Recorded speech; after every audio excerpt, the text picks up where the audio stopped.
రెచ్చబోతారో వాళ్లకు పూర్తిగా ఎంత పెద్ద పెట్టినా గానీ ఎంత పెద్ద దాడికైనా మేము వెనుకాడమని నిన్న ఈ సందర్భంగా తెలియజేస్తా ఉన్నా.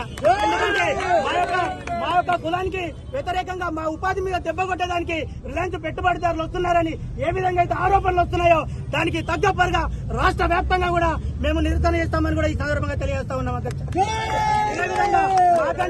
మాకంటూ ఒక రక్షణ కావాలి, మాకంటూ ఒక జీవో కావాలి, మాకంటూ ఏదైతే ఇటీవల రాష్ట్ర ప్రభుత్వం ఆంధ్రప్రదేశ్ రాష్ట్ర ప్రభుత్వం ఏదైతే మంగళోడ పంకిమల్ల మంగళోడ ఏదైతే కుల సామెత మీద ఏదైతే కుల దూషణ మీద ఇటీవల రాష్ట్ర ప్రభుత్వం జీవో ఏదైతే ప్రకటించిందో వెంబటే తెలంగాణ రాష్ట్ర ప్రభుత్వం కూడా అదే విధంగా తెలంగాణలో కూడా ఒక జీవో ప్రకటించాలని కూడా మేము ఈ నిరసన దీక్ష చేయడం జరుగుతూ ఉంది.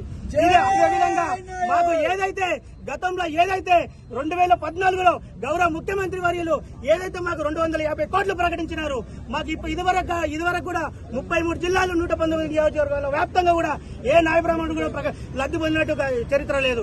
అదే విధంగా ఏదైతే చెరువు కట్టకాన్నో చెట్టు కిందనో చేయకూడదు మోడర్న్ సెలూన్లు 30,000 సెలూన్లు ప్రకటించినాడు, ఆ సెలూన్లు కూడా ప్రకటించాలని గౌరవ ముఖ్యమంత్రి గారికి మేము రిక్వెస్ట్ కోరుతా ఉన్నాము.